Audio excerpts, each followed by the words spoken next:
Okay.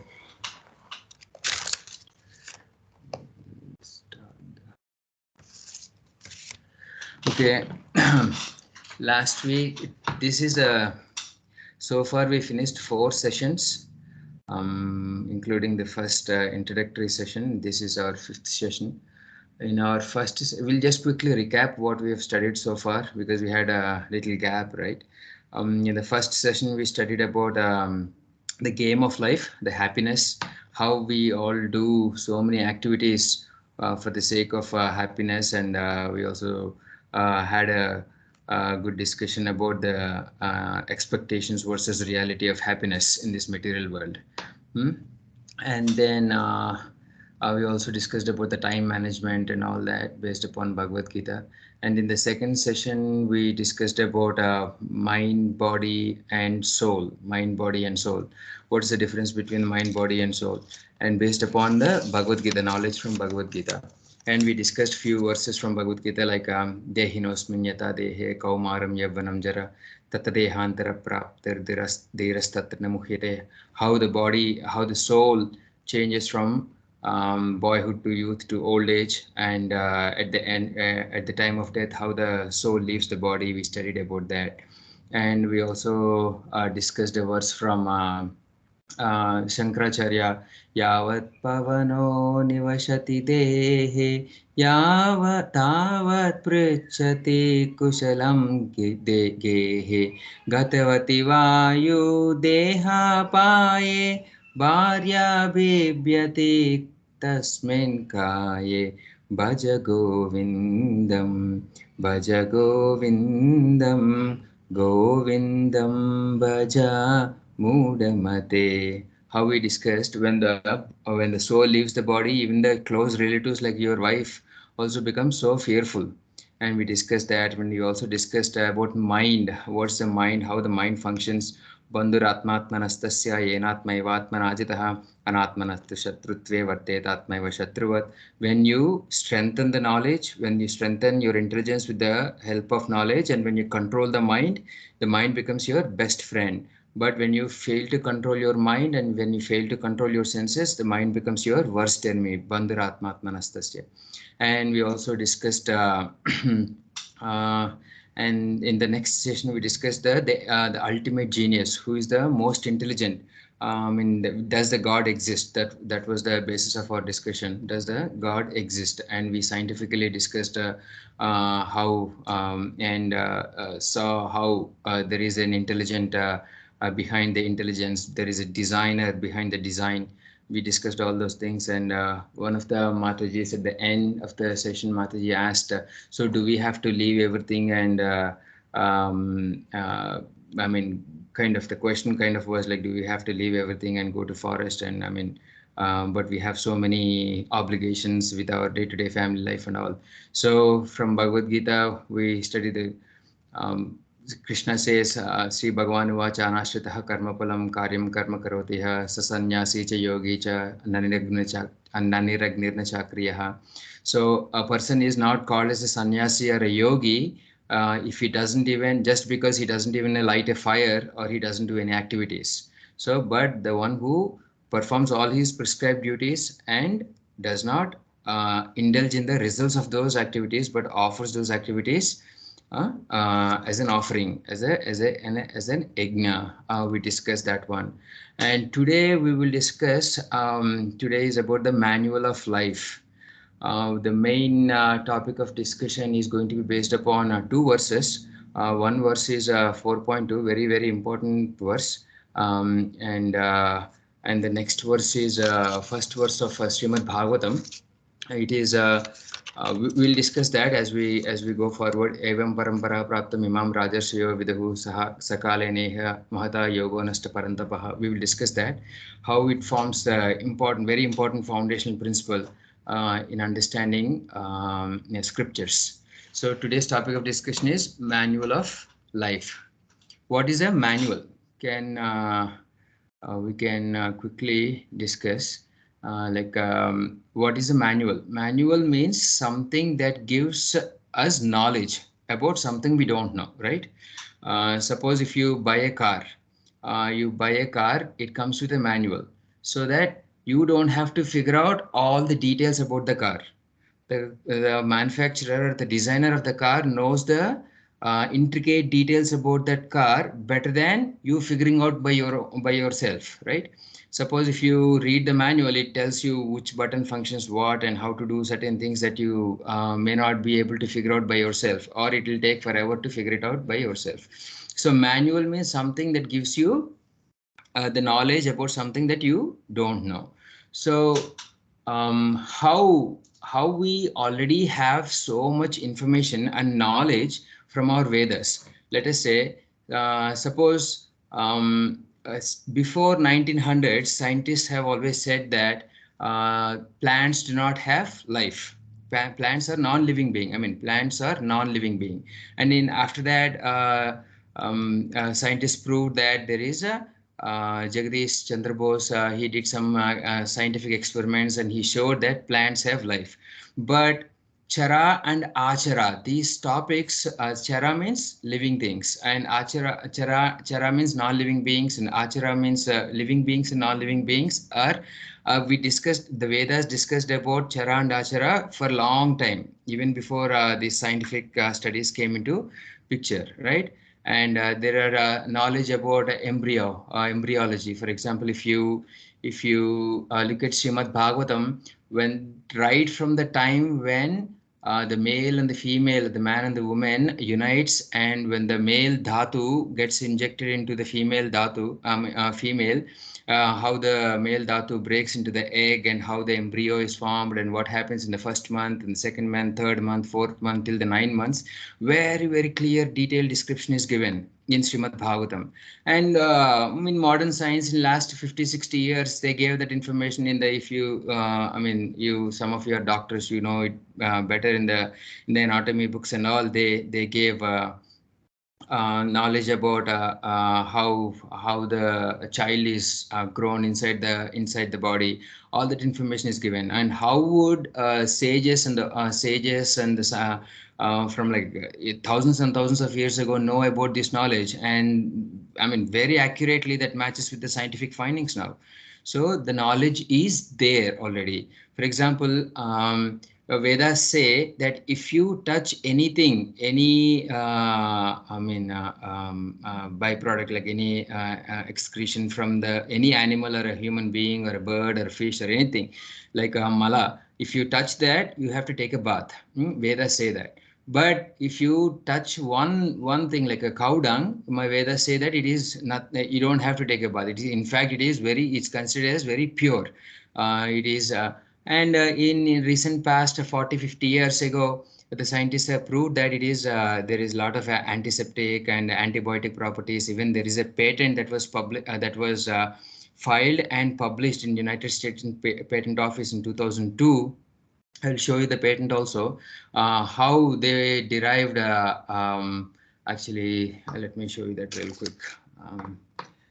How they derived, they say like, can you see this, the patent?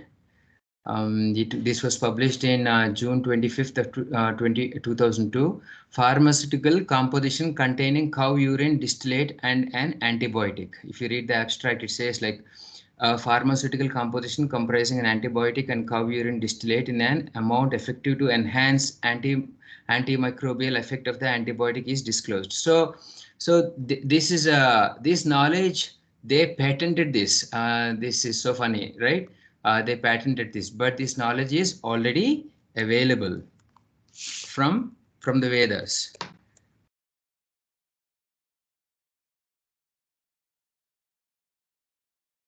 So and similarly, there is so much knowledge that's given in our Vedas. For example, Ayurveda, even these health sciences, the modern medical sciences, allopathy, homeopathy, all this, even this came up in last 100 years or so.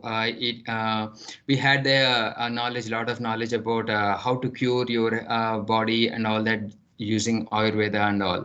And people go to gym to build their body and make their body healthy, build their biceps and muscles and all.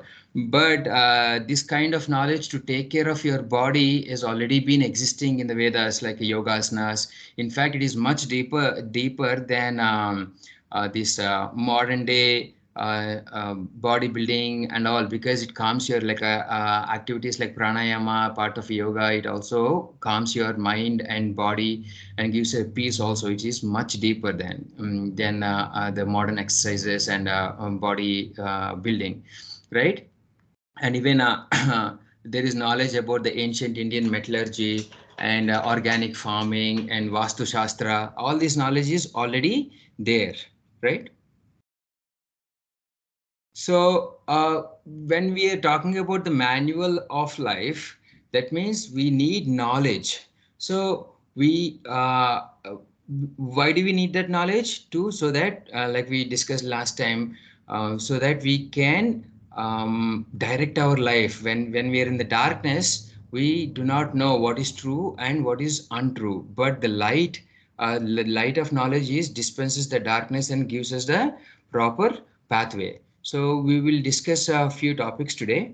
To understand this topic in a better way, we'll discuss like a small story, six blind men and one wise man story, and three ways to gain knowledge. We discussed a few things about this in our first introductory class, but we'll go a little deeper in this one, how to acquire knowledge, and the four defects that lead to imperfect knowledge, and scientific research. Can it offer complete knowledge? How the scientific research, we in the present day and age, we depend so much upon science, and we will also discuss how does it really offer complete knowledge or not. We will discuss that one. And how Vedas offer perfect and complete knowledge, we will discuss that one also. Suppose if you look at this slide, there are six blind men, right? They cannot see what it is. They're holding each part of the elephant, and they're thinking, the guy who is holding the trunk, he's thinking it is a snake, and the second guy who's holding the tail, he's thinking it is a rope, and one guy he is holding the ears of the elephant, he's thinking it is a fan or something, and then another guy is touching the whole body of the elephant, he's thinking it is a big wall, and other guy is touching the trunks and he's thinking it is arrows, and the other guy is touching the leg of the elephant and he's thinking it is the tree. I mean, are these people what they're saying, is it true or not? They're blind, first of all. So it is half true, and it is partially true, but it is not completely true. We will see why it is. How do you think they can gain complete and perfect knowledge about the elephant? We will come back to this at the end of the session, and so we'll be answering this at the end of the session. We'll see. So we discussed these three things in the beginning in the introductory class: how to acquire knowledge, Pratyaksha Praman, Anumana Praman, and Shabda Praman, and we will go and deep dive into this one. So the first one is Pratyaksha Praman.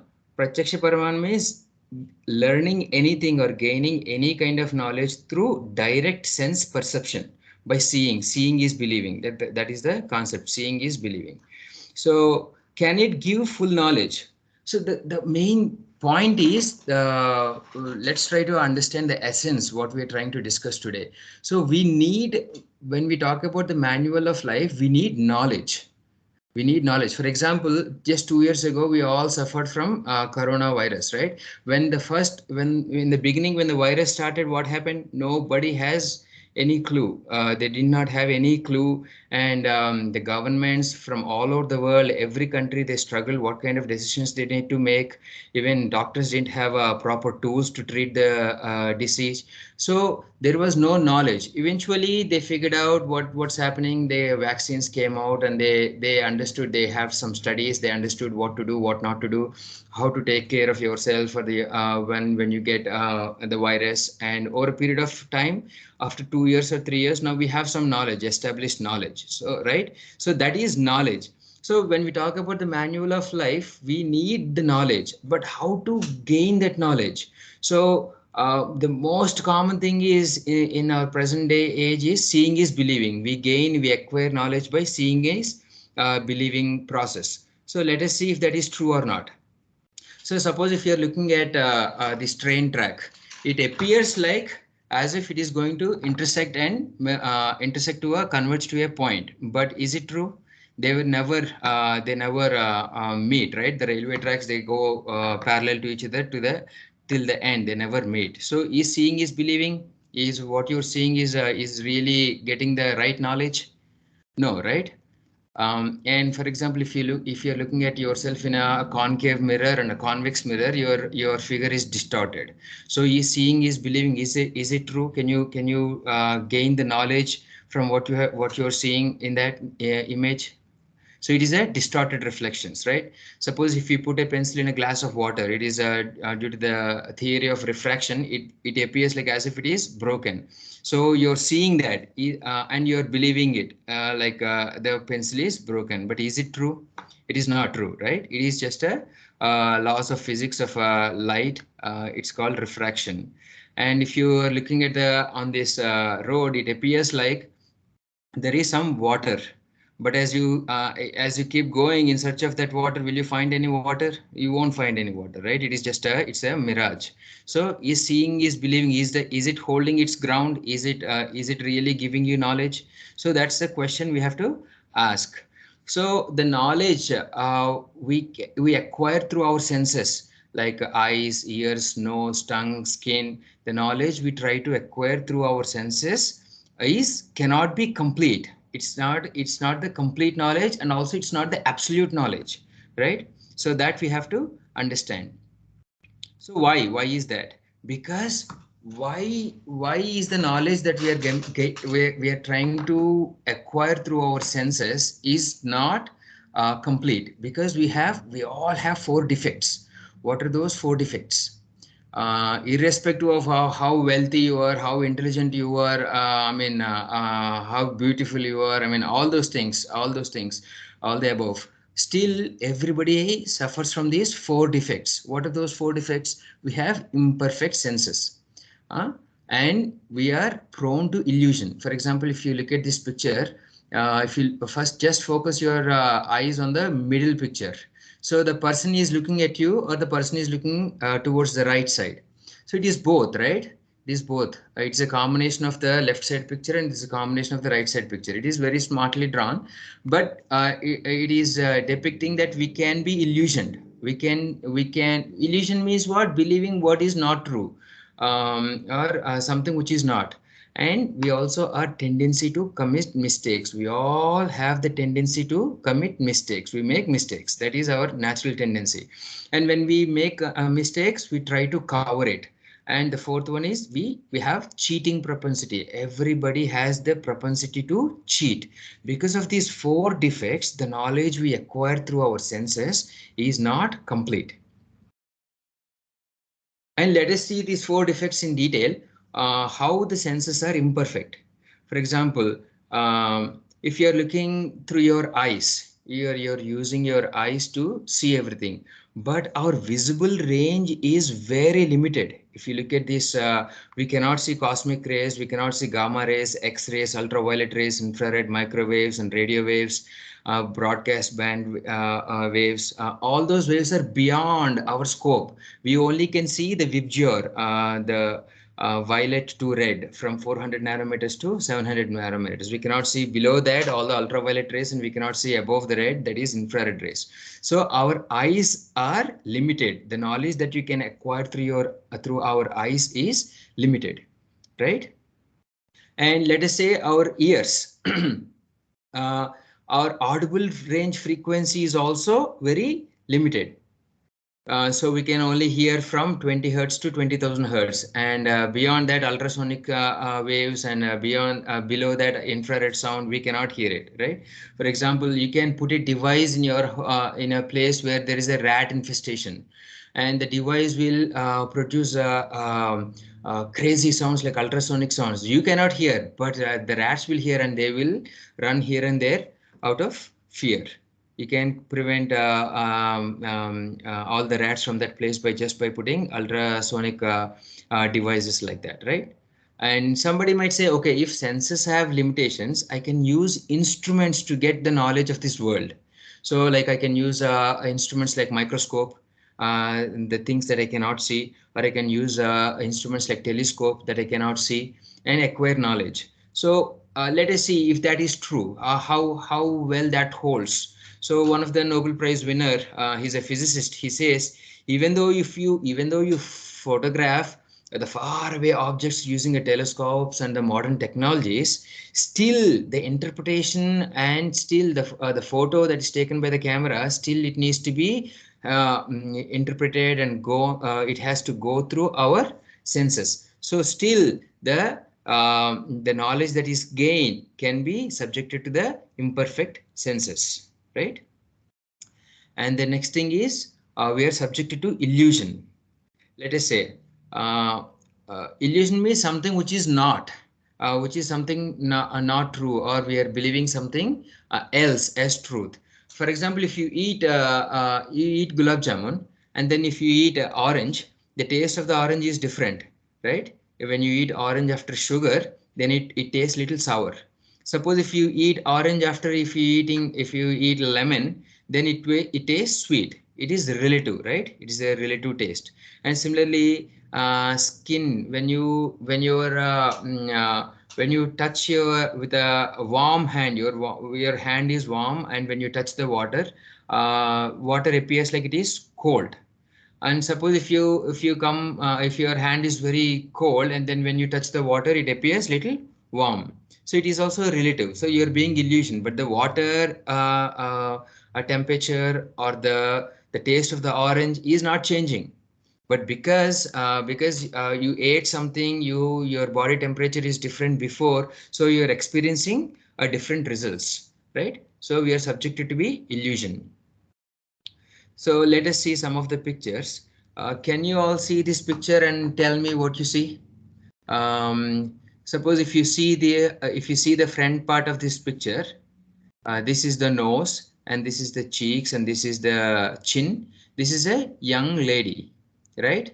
And if you see the other way, this is the nose, and this is the chin. This is an old lady. So you can see both the old lady and a young girl in the same picture. So sometimes some scientists might see this picture and they make conclusions this is a young girl, or some other scientists might see this same picture and he might say that this is an old lady. So they can draw conclusions with half truth, but they are not completely true, right? And suppose if you are seeing this, what do you see when you see this picture? What do you see? There is a white triangle, but does the triangle exist? There is a white paper behind it, and there is just three corners, three black objects that's cut into like a Pac-Man. Then you see the formation of a triangle, but it is not really a triangle. Suppose a scientist sees in the sky and he sees three celestial objects, and he might come to a conclusion which is not really true, right? Similarly, just you're seeing a triangle here which doesn't even exist here, right? So that is subjected to being illusion. So when you see this picture, you can see an old lady on the left and then an old a man on the right side. But you can also see a young lady here and then a young man here playing guitar. You can see both, right? And when you look at this, you're being illusion. It appears as if like you see those moving, but are they moving really? They are not moving, right? You're being illusion. And if you look at this, if you close your eyes and open it, it appears as if there all these flower petals are rotating. But are they rotating really? They're constant. It is you're being illusion, right? And if you focus on this dot in the center, if you move forward and if you move backward, try to do that. If you move forward and you move backward, it appears like the inner circle is rotating in one direction and the outer circle is rotating in other direction. So you're being illusion, but are they really moving? So the knowledge you're acquiring through this process, is it true? Can you depend on that? Is it holding ground? So it's clearly it is not true, right? You're thinking that the inner circle is rotating in one direction, the outer circle is rotating in another direction, right? But it is not true. So all our senses have tendency to get illusion. When the sense of, the eyes, ears, nose, tongue, all these have the tendency to get illusion. So the knowledge you gain through these senses is not complete, imperfect knowledge. And the third defect is we commit mistakes. we commit mistakes. Initially, there was a incorrect research. They said that brain was thought of as an organ to cool the blood. That was the initial findings. But is it true? It is not true, right? Now we have much more knowledge about brain, which is not the purpose of cooling the blood, right? And there is at one point of time they said that the pituitary glands or the master glands were considered a useless tissue in a human body. That was initial days of the modern science, modern medical science. And but it is not true, right? You all know what is the importance of those glands and how important it is. Suppose if you remove those glands, what happens and all those kind of things. And so we are committing mistakes. The point is we commit mistakes, and the knowledge we get through is not complete. So suppose, for example, if you look at the Hubble constant, it is used for the cosmic as a cosmic yardsticks to measure the distance of the celestial objects in the sky, where they say like light years, millions of light years far distance away, we have a planet there, we have a planet, this galaxy is there, that Milky Way is there, and the sun is this distant from us, and all these things. You use the Hubble constant as a cosmic yardstick, and it has been changed 3 times. So every time it was incorrect, but they had to change it. But the distances were not changing. The distance to the celestial object is same, but the way we measure is changing because of our incorrect, or we commit mistakes because of incomplete knowledge. And we basically, out of our incomplete knowledge, we come up with some conclusions and we make mistakes, and again we come to an imperfect knowledge based upon that, right? And we all have the propensity to cheat. For example, you might have heard about the Darwin's theory, right? The Darwin's theory says human beings came from monkeys, which is a stupid proposition. We will see why it is. The scientists for the last more than 100 years, they were scrambling their head to find out the missing link. What was the missing link between the apes and the human being? What was the missing link? And there was this Piltdown down man hoax that was in 1912. They introduced this thing. One scientist, what did he do? He filed the human skull to form a different shape of the skull, and then he showed that this is the missing link. I found it, right? And then in 1953 they found that he cheated. The scientist has cheated. Even, I mean, in academics, my friend who is a PhD, he used to tell me so many stories how they change and manipulate the data just to keep the funding coming in, just to keep the funding from big companies and all, so that they don't stop the funding. They never complete the research, or they change the research, they change the scientific findings just to so that the funding comes in. So these are all the cheating propensity. We all have the propensity to cheat. So yeah, in 1912 they made a connecting link that from humans to apes, but it is found that it is not true. In 1953 they found it's a filed jaw. Similarly, they based upon the Darwin's theory, they found a missing link for the birds also, which is also they found that it is a false. That is not true. And see, they filed the jaw and the ape skull. They joined together, trying to prove the evolution of ape to man, which is not true. There is a small video I want to show. We are not being able to play the video, sir. You cannot hear the sounds, right? So I recorded the sound. Let me play the sound so that you can hear it.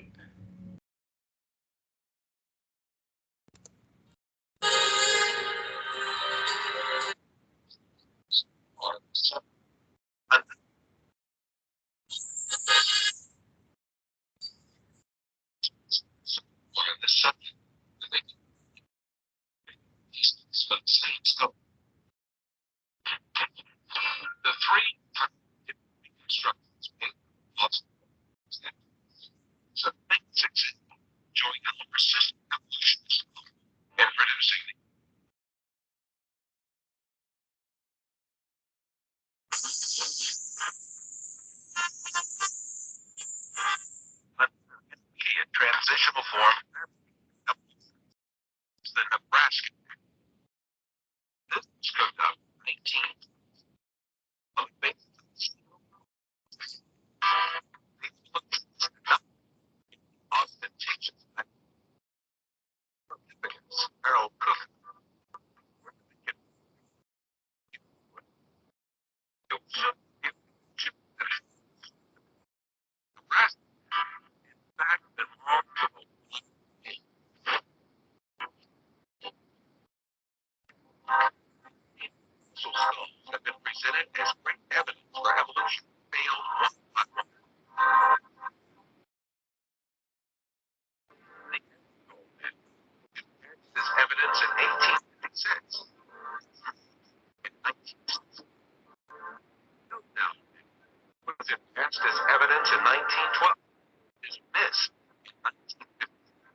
in 1959. Is missed in 1960. Rema is missed in 1979. So were you able to hear the voice recording? So it's basically how the scientists have the tendency to cheat. So the knowledge they have been, so we have been fooled for years. In fact, like the whole world has been fooled by these scientists saying that human beings came from apes or monkeys, which till now there was no evidence or anything like that. And people still believe that human beings originated from monkeys.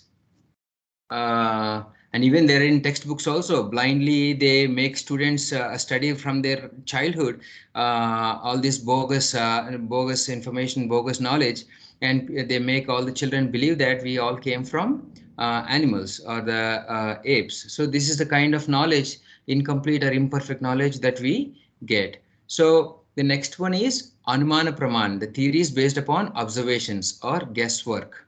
Anumana, Anumana, right? The word Anumana is a hypothesis and based upon observations. So this is Darwin theory is one of the biggest famous theory that has been going on even now for decades, for centuries. People are funding so much to prove this theory right. So for example, he said like from gibbon orangutan came, and from orangutan the chimpanzee came, and from then gorilla came, and from gorilla man came. But if you see now, man is existing, gorilla is existing, chimpanzee is existing, orangutan is there. And if you go to zoo, in Abilene Zoo, you can see all these things. If you go to Fort Worth Zoo, you can see all these things at the same time. So how stupid his theory is. So in one of the letters he has written, I'm a firm believer that without speculation, so this is all his speculation, that there is no good and original observation. After 5 years of work, I allowed myself to speculate on the subject and drew up some short notes. These I enlarged in 1844 into a sketch of the conclusions which seemed to me probable. This is directly taken from his book Origin of Species, the one that Darwin has written. So if you carefully look at it, for millions and millions of years, both the ape and the human have always coexisted. So the record of rocks say that man came from monkey is completely false. Like human beings and apes simultaneously existed for millions and millions of years ago. Like if you see the archaeologists, there is a book called Forbidden Archaeology, amazing book. How they purposefully take away the evidence that showed that humans and apes always coexisted, but they purposefully want to prove the Darwin's theory. Even though it has been again and again is being failed, they want to purposefully prove it right so that their funding continues. So this is the kind of imperfect knowledge is what we are all subjected to. And he says this is very funny thing. You can see this, how whales are formed.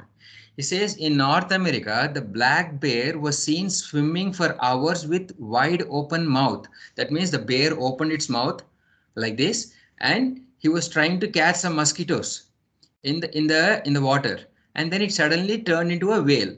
Even in so extreme cases, if the supply of insects were constant and if better adapted competitors did not already exist in the country, I can see no difficulty in a race of bears by natural selection, more and more aquatic in their structure and habits, with larger and larger mouths till a creature was produced as monstrous as a whale. This is directly taken from his theory from Origin of Species. So now if you carefully observe, the whale is there, the bear is there. Is the bears are turning into whales? Can you see that kind of evolution? So it's a absolutely stupid proposition, right?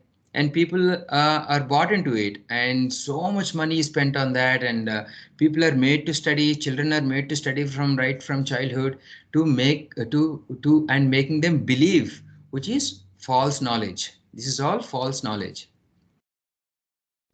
And he also stated in his theory why giraffes have long neck. It's very funny. See, long-necked giraffes and short-necked giraffes existed together, but short-necked giraffes disappeared because they were very hungry and they could not reach leaves from the tree. So they died, and long-necked giraffes survived. This is why we only see giraffes with long neck today. And this is Darwin's theory.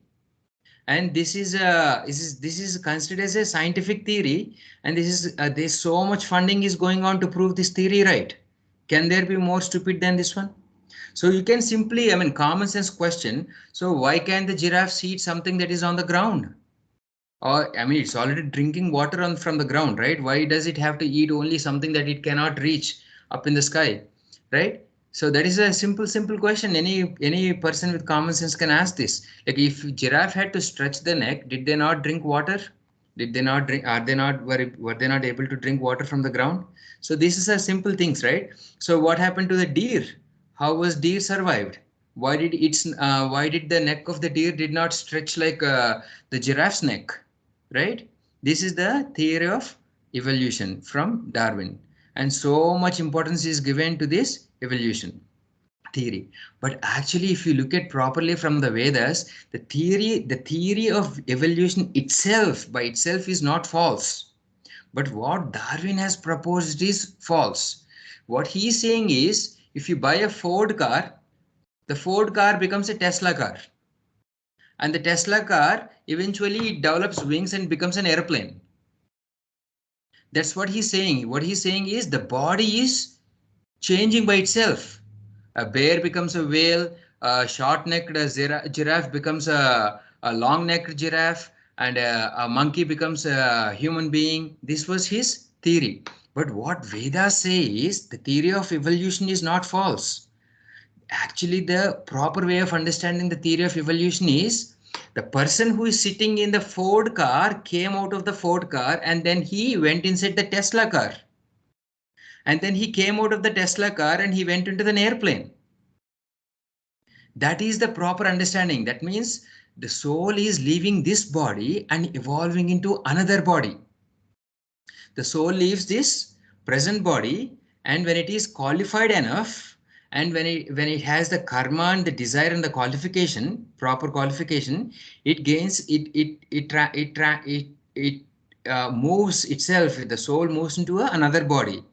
That is the proper understanding of theory of evolution from our Vedas. Somebody might say, okay, you're saying, so are you saying that all the scientific research is false? Why are you criticizing this research? All the scientific research, slowly or surely, even though we are making mistakes, we are trying to find out something new that we already don't know and all, right? So let us see what are the results of that kind of research. So we are all aware of this. This is the present day and age problems we are facing right now with our own children. So the new, for example, the researchers are so much scientific research. What did they do? They brought up so much gadgets like gaming gadgets and this and that, right? So what are the problems of that? Sleeplessness and computer vision syndrome, depression, hearing damage, obesity, loss of relationships. For example, it's proven that when you go to sleep, and before just going to the sleep, if you especially when all the lights are turned off, and if you look at your phone so much, all the photons go into your eyes, through your eyes, and it disturbs your sleep so much. And once your sleep is disturbed, when you don't have proper sleep, your day is disturbed. I mean, your health is spoiled, everything is spoiled. So what is the use of such a research and such a development, right? You have to ask these questions. Intelligent people should ask these questions, right? For example, we recently saw this in the news, how these Theranos labs have made false claims that they can do so much. I mean, they can do so many blood tests, different kinds of tests using taking a drop of blood, and how it is all completely inaccurate and how it endangered the people. So this is all the mistakes that we commit. for whatever reason. Some could be like a political reasons, or somebody wants to become rich, or all these things are the result of these mistakes, right? And bubonic plague in early 1900s, there was this plague, right? Millions of people died, and initially the researchers said that the cat is the cause of this plague, and they killed all the cats. And then they found that the rats are the problem of this plague, and there were no cats to eat the rats. And then what happened? The plague spread all over the world, and millions of people literally died. Right? So what happens? What is the problem with making mistakes in research? Half knowledge is dangerous. When the research is done, this is called aroha panta, avaroha panta, knowledge, inductive knowledge and deductive knowledge. We'll study about that in the later slides. So what is the solution for this problem? What is the solution for this problem? We need absolute knowledge. We need a complete knowledge, something that is complete. We don't want half knowledge. So can we acquire this knowledge, complete knowledge, through pratyaksha praman and anumana praman? No, right? So that's why. So let us look at this small video. What happens if what happens with a half knowledge?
So, so the point of this knowledge is when you don't have knowledge about something, and can it give you the happiness? So basically you're struggling, right?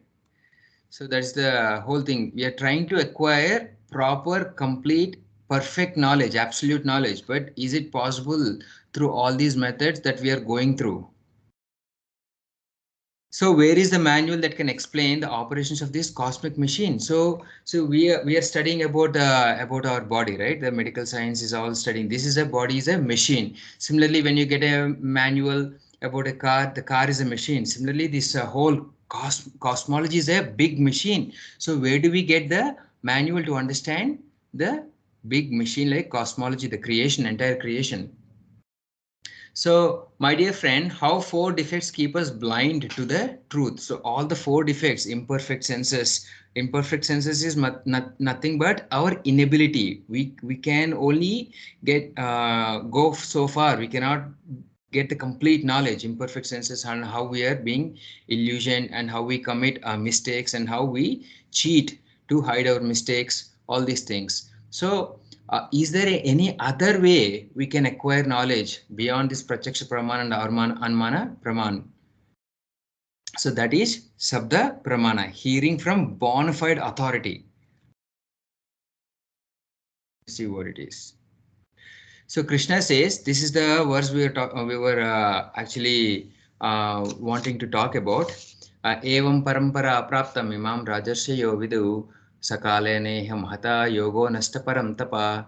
This is the in 4.2 Bhagavad Gita. Krishna says, this supreme science was thus received through the chain of disciplic succession, and the saintly kings understood it in that way. But in the course of time, the succession was broken, and therefore the science as it is appears to be lost. So what Krishna is saying to Arjuna is this knowledge is already existing. All the knowledge that's given in Bhagavad Gita, when Krishna was speaking to Arjuna in the middle of the Kurukshetra battle, he was saying this knowledge is nothing new. This knowledge is already been there.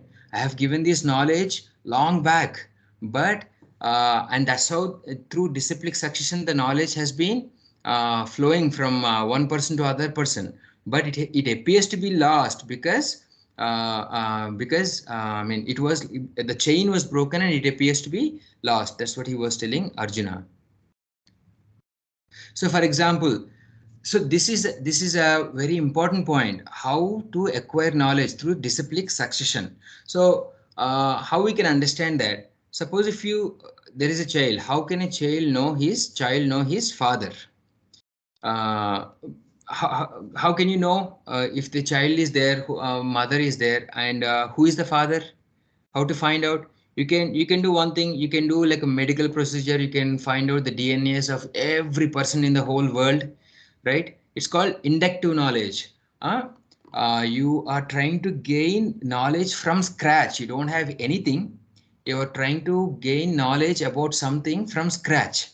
And what happens? By doing that, it takes years and years, right? Suppose if you have to find out the DNA of the whole world, people of the whole, from all the fathers in the entire world, to find out who is the father of the child, how long will it take? It will take, I mean, centuries and centuries, right? But what is the best way to find out? Just ask your mother, right? If you ask the mother who is the father of the child, then when she tells, that is detective knowledge, that is coming directly from the source. When you get the knowledge directly from the source, that is the true knowledge. You don't have to do any research. Inductive knowledge is means aroha panta. Detective knowledge means avaroha panta, coming from top down, whereas you're trying to gain the knowledge from scratch, from nothingness. That is inductive knowledge. What Vedas prescribe is detective knowledge, avaroha panta. So just ask your mother and you'll know the father of the child, right? So it is considered that Vedas are the mother and God is the father. So you can learn about the father through Vedas, through the mother. Not just, it's not only about God, but it's also about everything. You can learn about God. You can get the complete manual of life through Vedas. Let me show you one quick. I'll play a video. What is the importance of Shabda Pramana? Give me 1 minute. The Vedas, however, are not as well known for presenting historical and scientific. Sorry.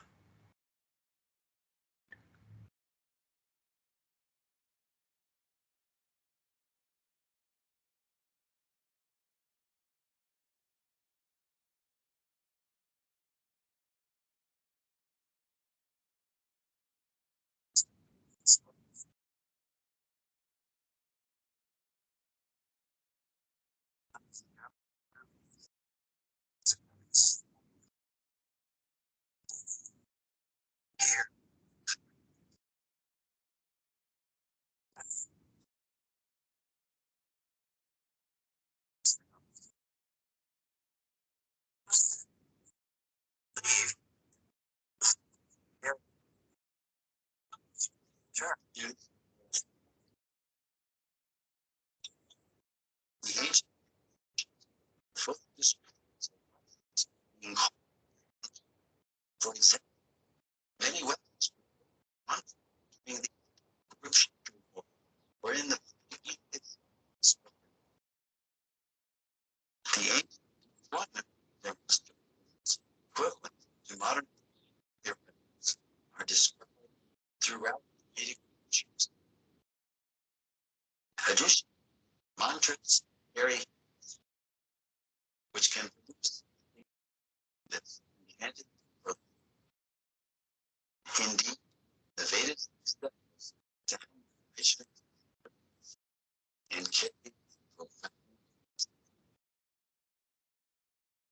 So this is what the main essence of this video is: the power of mantra, the power of chanting of the mantras, how it can affect your whole existence. Just like how it showed some kind of frequencies can even break the glass.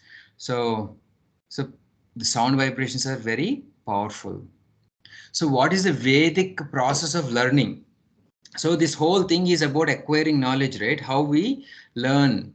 So we learn through parampara, sampradaya, authorized college. Just like we go to an accredited college, we just don't want to go to any college, right? We just want to go to a recognized accredited college, right? Similarly, we follow a parampara system or a sampradaya. That's how you acquire knowledge. And the professor, who is a professor inside the college, one who has heard from his guru, who is coming in the disciplic succession. That is what the Vedas, that is the Vedic process of learning. And the authorized books, the Vedic texts like Bhagavad Gita, through which is what you acquire knowledge.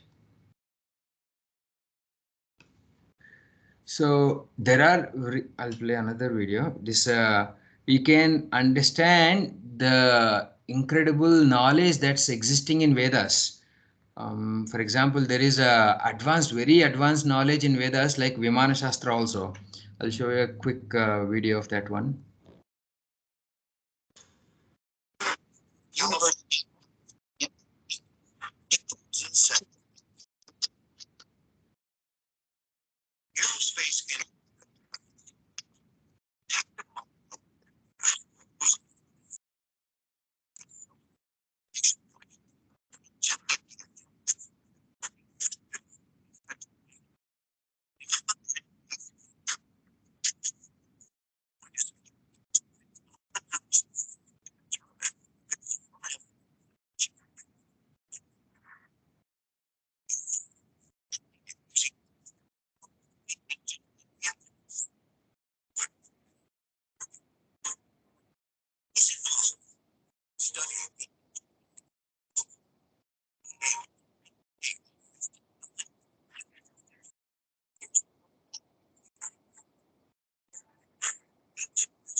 Right? So, I mean, this is the kind of knowledge the Vedas have.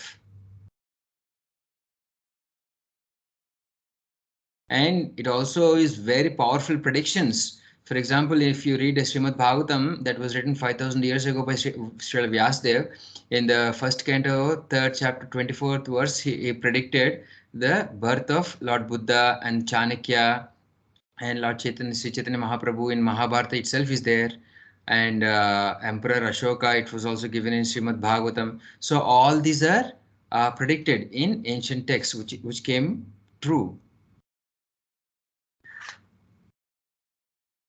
One more thing, one more Vedas, the greatness of Vedas.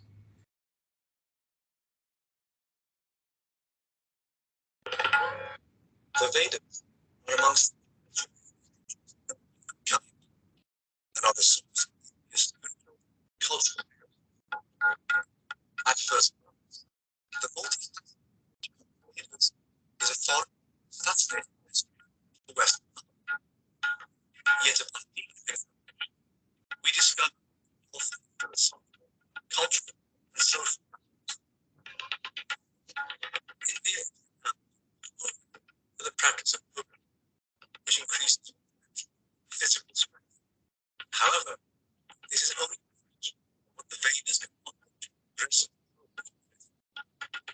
India's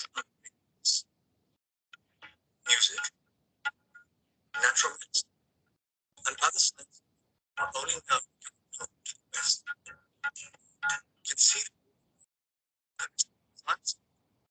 The vast takes the Chinese the design house or workspace has been observed once the vast was compiled to address and offers practical architectural guidelines. This style of has been implemented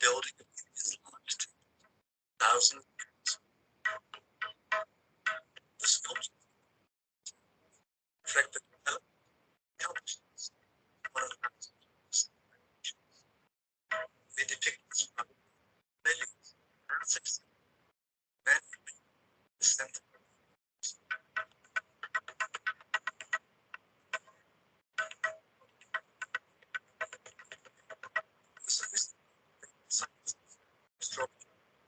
Astronomy, cosmology, and metaphysics, profoundly things, Babylonians, and even contemporary with unpalatable knowledge.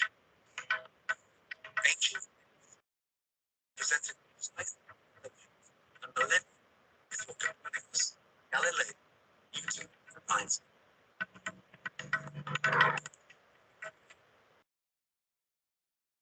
So, I mean, if you read Srimad Bhagavatam, the fifth canto of Srimad Bhagavatam, it's the cosmology of the entire creation of the entire universe and beyond our universe and beyond. It's amazingly described. I've read, been studying Srimad Bhagavatam, and also I've studied. I follow some of the. Yeah, I mean, the cosmic research, they like NASA and other scientists they do. I mean, it's amazing what the kind of knowledge that the Srimad Bhagavatam has. It's far beyond anything that scientists can explain. They can't even imagine that kind of knowledge. If you read that, you will know the kind of it talks about the 14 planetary systems, like in Telugu you say like 14 bhuvana lokalu, like 14 planetary systems, or we also called as like three worlds. Three worlds is I mean the lower planetary system and the middle planetary system and the higher planetary system, and this is all these things just the material world only. It's said that 1/4 of the creation of the entire creation is the material world, and the 3/4 of the creation is the spiritual world. And in the 1/4 of the creation itself is there millions and billions of planets.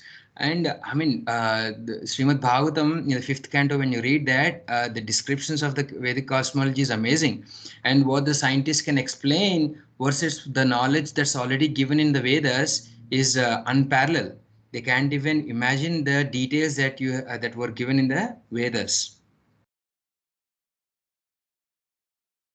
So, how educated Indians were diverted from putting faith in the Vedas. So, for long time, people were living happily based upon the knowledge from the Vedas. It's already there, and they've been using that Vedas readily available knowledge, that they don't have to do any research or anything. That's the knowledge is readily available.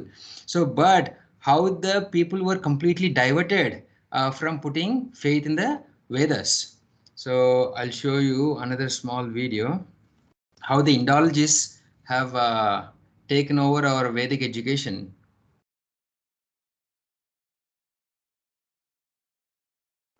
Which journal can convert from Vedic culture. Therefore, they widely updated the Vedic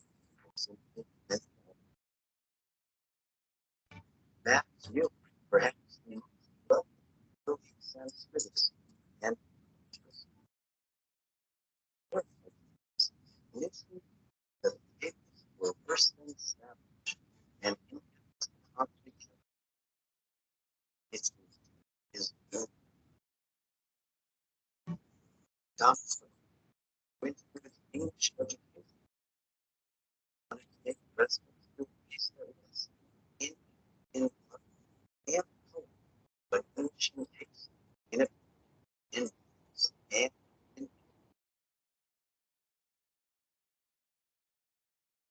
however the German philosopher stated that the Sanskrit understanding these things was like that young school. These early develops they they intentionally misinterpreted Sanskrit texts to make Vedic look limited. They systematically tried to make English culture. Thus, the actions of these indoctrinations seem to indicate that they were putting an additional light. So this is how the Sanskrit education has been completely uprooted in India. I mean, I have read some of the things that Macaulay has said before he introduced the English education into our Indian education system, and he completely uprooted Sanskrit. And I mean, those were like disgusting comments that he made, and how his view on the incredible Vedic knowledge, and how he uprooted the whole system of Sanskrit education. I mean, there are big universities like Nalanda and all these things. All these universities were there. I mean, education is the prime thing in Vedic culture. The education system has been just been introduced in the Western world just like 200 years ago, 300 years ago. But education system has been there in Vedic culture for a long time. There are only few principal people who shaped the entire education right now in the world, like Montessori education or Waldorf education. These are the people who basically shaped the whole education system. But without any proper knowledge or understanding. But Vedic education system is much more deeper and complete, but that was completely uprooted. So what is the kind of wisdom that we have in Bhagavad Gita? I'll play a small video, another video. The US Congresswoman Tulsi Gabbard says, Hello. 2020 is certainly a year will not soon be forgotten. For most, if is the product of many unexpected changes, the uncertainty that the spirit has brought has made me personally reflect on the time when I was that too was a time of each day brought new uncertainty and likewise many times my self-content has been which we can solve. The Bhagavad Gita is full of full of trump wisdom as it was 5,000 years ago. So when it's full of strong change, when John Wayne touched upon us, when you feel lost, the Bhagavad Gita was guidance, looking at how the prison rather than mere temporary circumstances, give us an anchor that offers great peace, purpose, and stability. Three strong times. May we always be blessed. Remember, spiritual Krishna, his unconditional love, and his transcendental appearance in this world. That see, even politicians like her taking the wisdom from Bhagavad Gita that was spoken 5,000 years ago, which she says it is still relevant even today. And Krishna says in Bhagavad Gita, Dukkhalayam Ashashvatam. This is the place of misery, and it is a never-ending misery. Dukkhalayam Ashashvatam. At every step there is a danger, and how you can transcend. There is a beautiful verse. I could not recollect the verse. It says the whole the journey of a human journey is a big ocean. It can be made into a small, just like stepping over a calf's hoof print puddle, a small puddle, crossing a big ocean versus a crossing over a calf's hoof print, the puddle that's made with a calf's hoof print. How easy is that to cross over it? Just by the wisdom of Bhagavad Gita, you can transcend that. So somebody might say, okay, why should we accept Vedas blindly? I mean, I don't want to accept anything blindly. So that's a valid question, right? So there is axiom. Axiom means, have you heard about the word called axiom? Axiom means it's like an established rule. It's a statement that is pre-accepted. Even axioms are present in science also. So why can't we accept Vedic axioms? For example, if you cannot do a square root of -1, which is an imaginary number, right? But they make it as a an established rule, and there are some scientific principles like Heisenberg uncertainty principle, and there is also like a PMM, perpetual machine that continuously runs, which is nobody has made one, and the laws of thermodynamics. So they basically establish some axioms in scientific science also. So why can't you do the same thing in Vedic knowledge? Suppose if you establish the Vedic knowledge as a rule and you start studying it and you start following it, eventually you'll understand whether it is truth or not.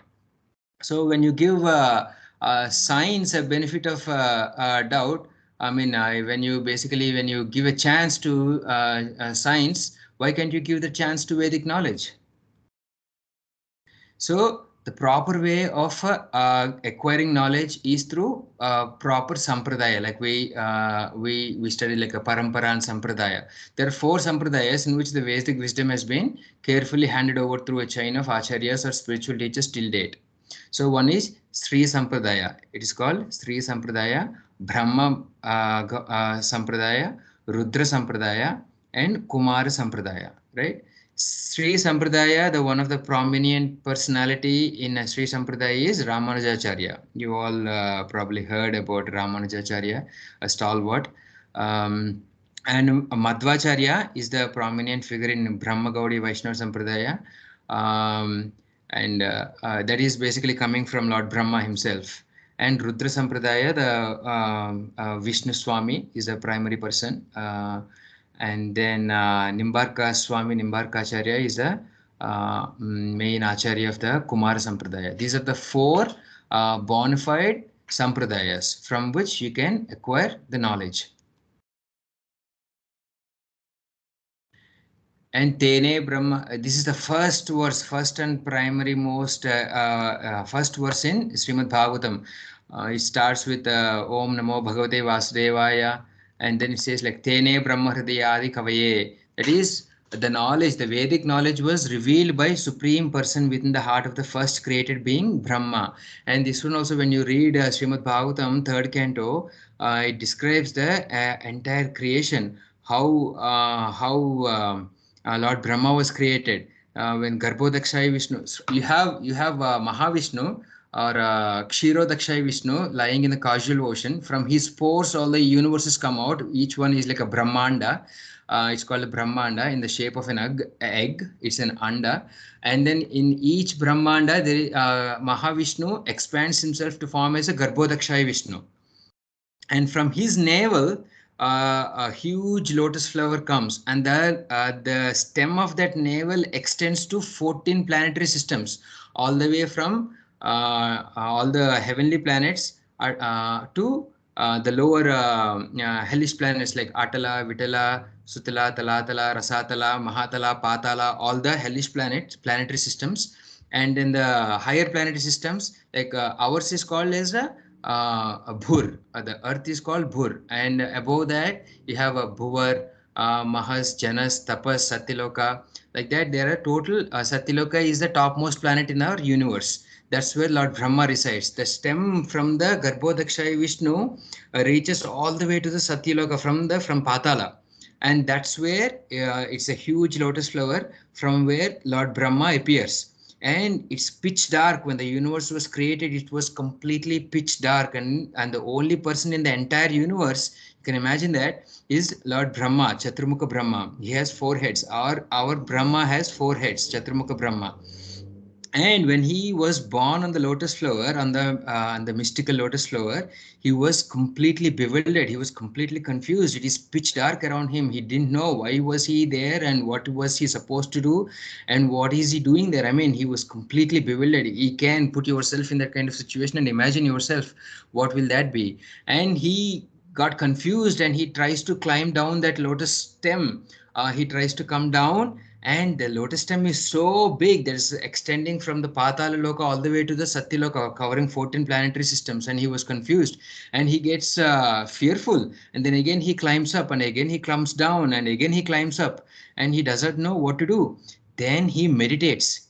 He completely meditates, and then he gets all the knowledge from Garbhodakshay Vishnu, from the Vishnu himself, all the knowledge about the creation, and he gets the knowledge how to create for the living beings in the universe. So that kind of knowledge was given to Lord Brahma. So in Brahma Sampradaya, Brahma Gaudi Vaishnava Sampradaya, out of 4 Vaishnava Sampradayas, Sri Sampradaya, Brahma Sampradaya, Rudra Sampradaya, and Kumar Sampradaya. So Brahma Sampradaya is where the knowledge is coming directly from Lord Brahma himself. And Lord Brahma creates then first 10 sons. Out of them is Narada Muni, is one of those. And then the knowledge is coming through Narada Muni, and then one of the prominent person in that line of disciplic succession is Madhvacharya, and from there Madhvacharya, Gaudi Vaishnava Sampradaya is basically coming in the chain of gurus. From this, knowledge is being given to us without any change, as it is, without altering. That is more important.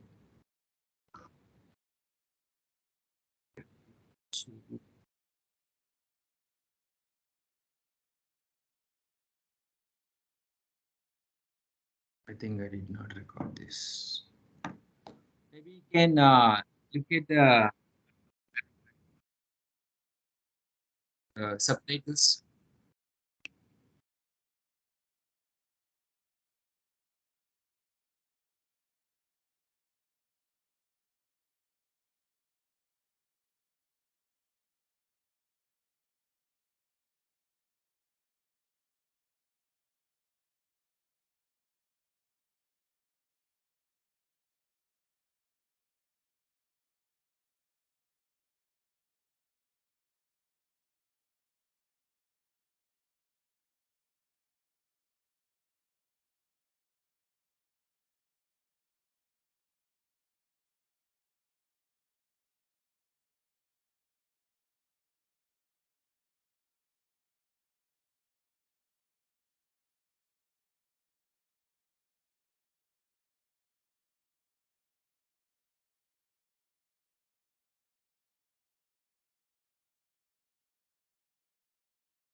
So how the knowledge is coming in the disciplic succession. That's what Krishna is saying. Evam parampara praptam imam rajarshiyo viduhu sakalene mahata yogo nasta parantapaha. The knowledge is being coming in the disciplic succession. It appears like as if it is lost because of the broken chain, but it was never lost. It's always there.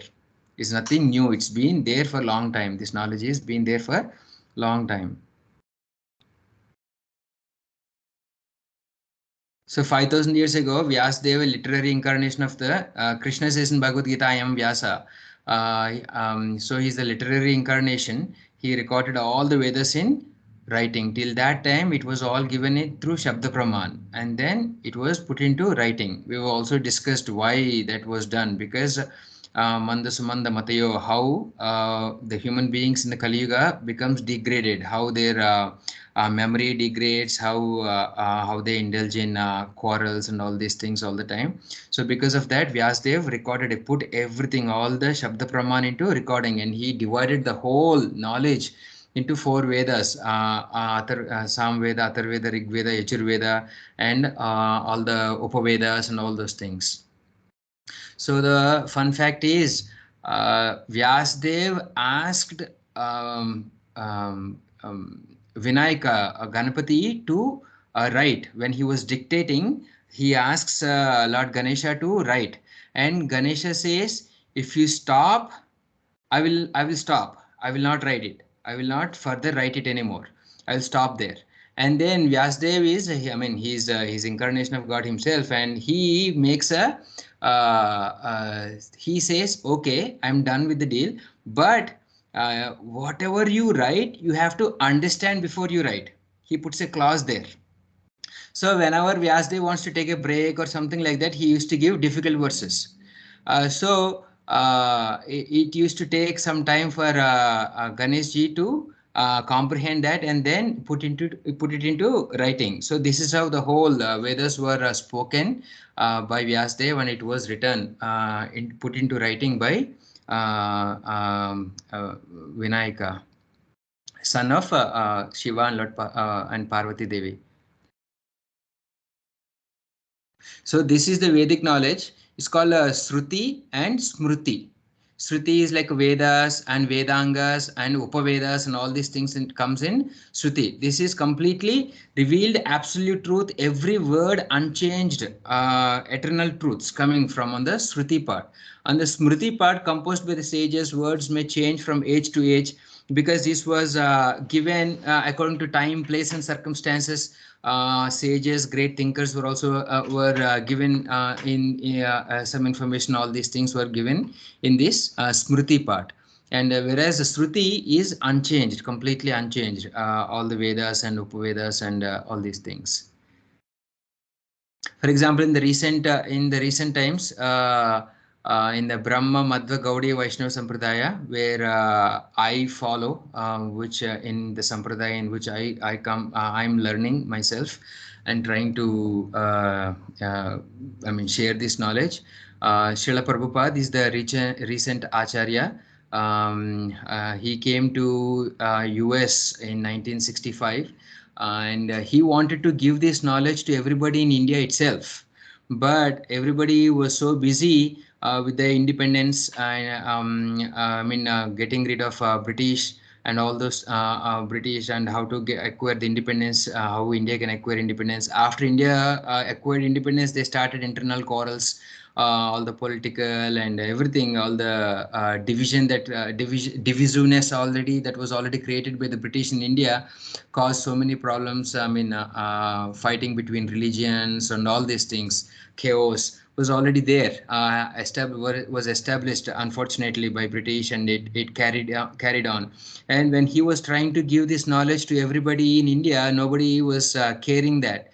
Then he decided everybody wants to imitate the West, especially Indians like so much imitating the Western people and Western culture. If you go to India, how surprising! It's called as like a new crow effect. It's like they indulge in things more than the Western people here in the US and the Western countries do. Such nonsense that we are seeing nowadays. They love to imitate the Western people.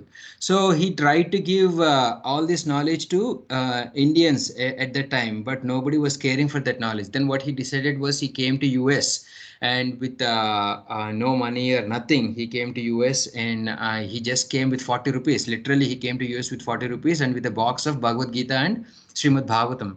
And then he imparted this knowledge to everybody in the US. Literally, in 12 years, he traveled, approximately 10 to 12 years, he traveled all over the world 12 times.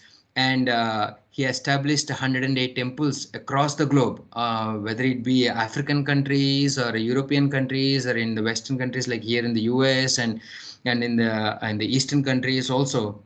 And he established 108 temples, and he translated all the Sanskrit texts in a proper way as it is. For example, there were some versions of Bhagavad Gita till then, Radha Krishna, all these people have written.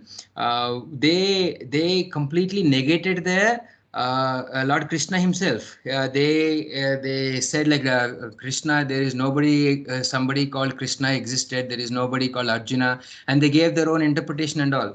But Srila Prabhupada, what he did was he translated everything as it is without putting his things. He got all the knowledge from the disciplic succession, which was already existing, like Baldev Vidyabhushan, all these things from all these great acharyas, where the 6 Goswamis, all the knowledge was already there, and he extracted all that knowledge and he translated into English so that he can present all this knowledge to the Western people.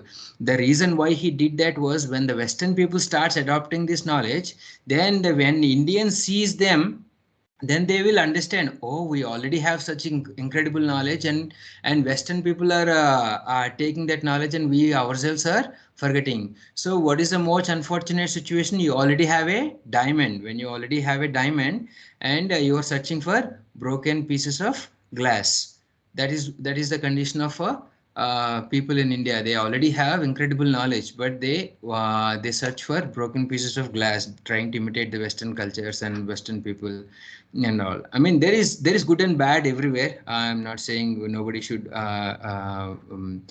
follow anything from the West or anything like that. But the point is, there is incredible knowledge about the manual of life already there, but we tend to overlook it. So what is the answer for the question that we asked in the first slide? So what is the right way to give the knowledge to these people, all these blind men? By a wise man, one wise man who already know the truth that this is an elephant.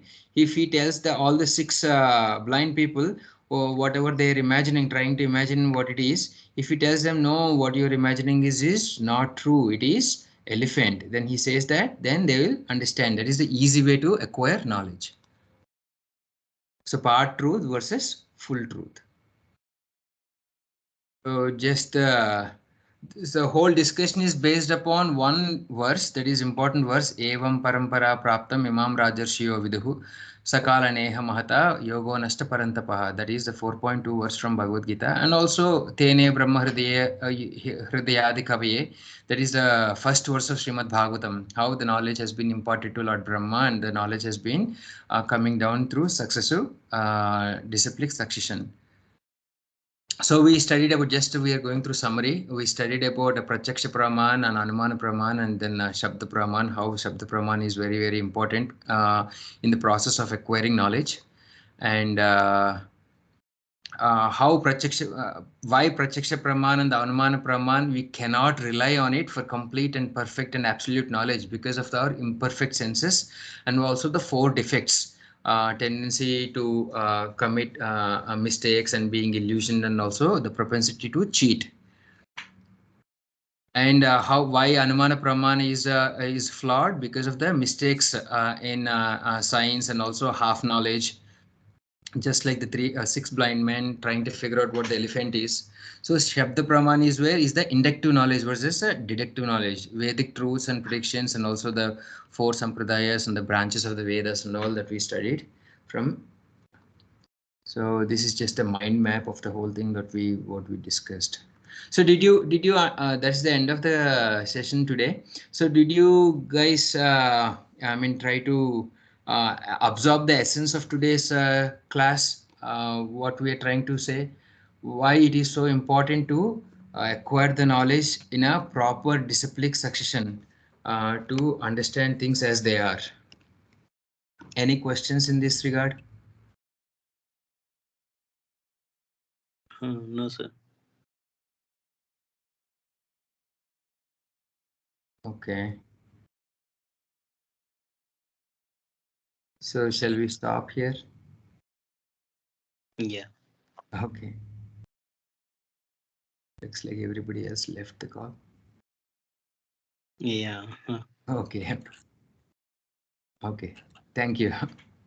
Yeah. Thank you. Thank you. It was a great session. Thank you. Thank you.